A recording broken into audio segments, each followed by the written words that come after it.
Cazul lui Rino nu este singurul. Doar în ultimele săptămâni au existat 2 accidente asemănătoare pe plajele din California, iar în ultimii 10 ani în Statele Unite s-au înregistrat 72 de cazuri, peste jumătate dintre ele au fost fatale. Gropile săpate în nisip pot părea stabile, dar simpla vibrație produsă de cineva care merge în apropiere poate declanșa surparea lor. You look at it, this sand looks so light and fluffy. Right. But if it collapses on top of you, just how heavy is it?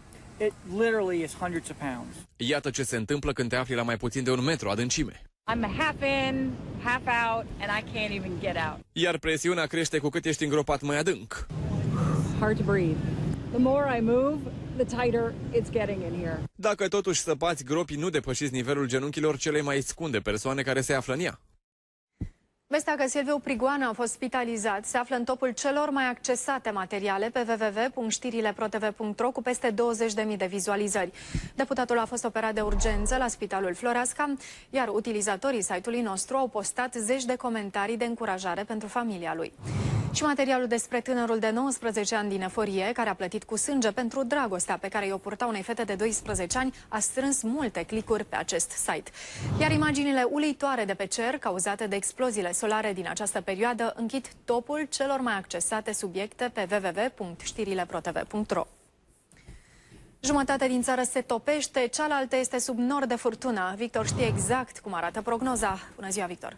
Bună ziua, Monica, bună ziua, doamnelor și domnilor. Se pare că instabilitatea atmosferică nu ne ajută deloc. Căldura persistă. De fapt, ploile vin în jumătatea vestică a țării, iar zăpușeala și canicula vor paraliza sudul și estul. Avem și o atenționare de ploi torențială, dar asupra acesteia revenim puțin mai târziu. Vorbim întâi de precipitațiile de pe continent. La început va ploua în nord și prin centru, dar nu vor scăpa neudate nici ținuturile estice. Norii de ploaie se vor dezvolta treptat și în vestul și în sud-vestul Europei. Revenim la atenționare. Din această după-amiază până mâine seară, instabilitatea atmosferică va fi accentuată în jumătatea de vest a țării, unde vor fi averse, intensificări ale vântului și căderi de grindină. Ploile vor avea și caracter torențial, iar cantitățile de apă pot depăși 30 de litri pe metru pătrat și mai ales în Banat și în Oltenia, chiar 60-70 de litri pe metru pătrat. Astfel de fenomene apar și în restul zonelor, dar pe spații mai restrânse. În tot acest timp, în sud și în est, va persista canicula. Așadar, în această după-amiază, vremea va fi însorită în jumătatea estică și din ce în ce mai instabilă în cea vestică. Temperaturile vor fi din nou foarte ridicate, pornind de la 28-29 de grade la Miercurea Ciuc și ajungând până la 36-37 în Bărăgan. Cum vă spuneam, calvarul caniculei va fi resimțit inclusiv în Muntenia, în Dobrogea și prin Moldova.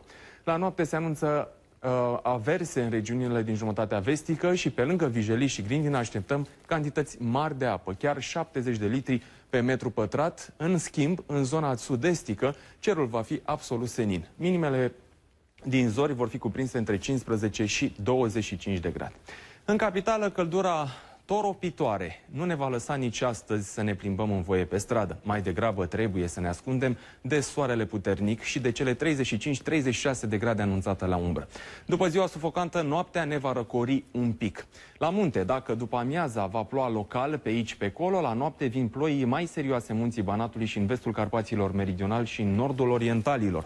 Pe litoral, în schimb, vremea va fi superbă. E drept că mâine noapte vor fi ceva condiții de ploaie, cât despre temperaturi vor fi cuprinse între 32 și 33 de grade în aer și până la 29 în apa mării.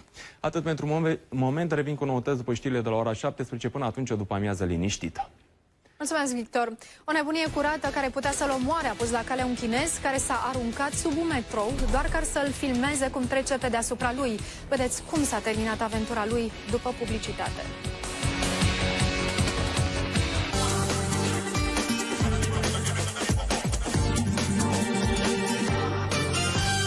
Codiță? Nu-ți face griji, e noul Friskies 2 în 1. Servește-l uscat și crocant sau adaugă apă și amestecă pentru a obține un sos delicios. Îi va plăcea oricum. Noul Friskies 2 în 1.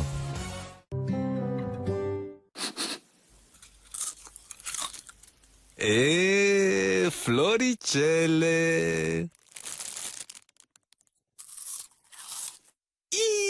Pufuleții! Semințe! Specialiștii în ronțăială recomandă Star. Încearcă și ronțănele. Caută sub capacele de bucegi, adună metri și câștigi unul din cele 20.000 de baxuri de bere, o bicicletă din cele 500 sau unul din cele 80 de premii a 1000 de lei. Ai făcut altitudinea și ai luat premiul. Urcă la Sphinx din premiu în premiu. Can we be close, at closeness together? Winter Fresh Mints, gustul răcoritor care te aduce mai aproape. Acum într-o nouă prezentare.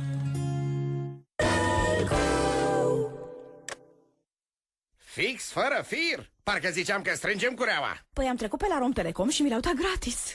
Da, și eu când plătesc lumina primesc o lustră gratis. Una fără fir. Incredibil, dar adevărat. Vino acum la Rom Telecom și ia-ți unul din cele 100.000 de telefoane fără fir oferite cadou. Mai mult, vorbești minutele gratuite din abonament și către Cosmote. Gustă aroma acestei veri, gustă răcoarea și lasă-te în voia distracției tropicale. Tuborg îți aduce noul Tuborg Tropical cu gust exotic răcoritor. Intră în cursă la Rompetrol Racing Challenge. Arată că poți și te facem pilot în campionatul național de raliu 2011. Cursuri de pilotaj sportiv și 10.000 de alte premii pot fi câștigate alimentând în stațiile Rompetrol. Eliberează pilotul din tine.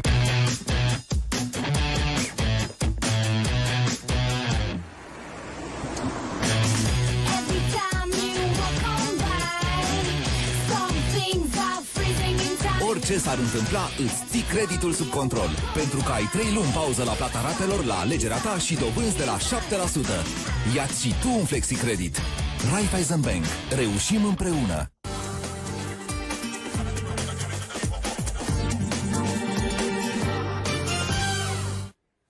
Fără să-i pese că își pune viața în pericol, un chinez hotărât să șocheze lumea a sărit sub un tren înarmat cu o cameră video. Vă avertizăm că urmează o poveste șocantă. 拍的话就会看到车底下那个情景，然后我觉得挺神奇的，然后就想去做嘛，就点击量很高，会很刺激。 Tânărul aștepta până când s-a apropiat metroul ca să nu-i dea nicio șansă mecanicului să frâneze. Inevitabil, filmarea lui s-a întrerupt rapid, însă scena asaltului a fost înregistrată de camerele de supraveghere din stație. Tânărul a avut un noroc imens și a ieșit de sub metrou fără nicio zgârietură, dar polițiștii l-au luat imediat în primire. Și acum informațiile din sport. Dinamo s-a făcut iar de râs. I-am spulberat, i-am făcut bucăți, spun croații după Hajduk Split, Dinamo 3-0. Timișoara a fost și ea pe marginea prăpastiei. S-a calificat dramatic. A revenit de la 0-3 cu niște schiori finlandezi. De la ora 14, în direct la sport.ro, Steaua, Urziceni, Vaslui și Timișoara își vor afla adversarii din Europa League. Fără număr, Dinamo s-a îmbrăcat în galben să repete minunea de la Liberec.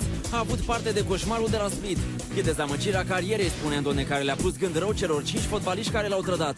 O echipă foarte slabă, Hajduk Split, și noi o echipă și mai moartă. A făcut greșeli. Am un an de zile de pomană. La Sport, Steaua transferă un fotbalist de națională. 0-3 la pauză și 3-3 la final. Timișoara, bănuită că a jucat la pariuri. Del Piero a dat golul serii în Europa League. Toha, intoxicat de fan la primul lui meci în Grecia, și Enrique Iglesias a făcut spin aotic în fundul gol, în cinstea Spaniei, campioana mondială. La știrile din sport de la ora 20 cu Corina Caragea. Doamnelor și domnilor, acestea au fost știrile prânzului. Ne revedem la ora 17. Pe curând!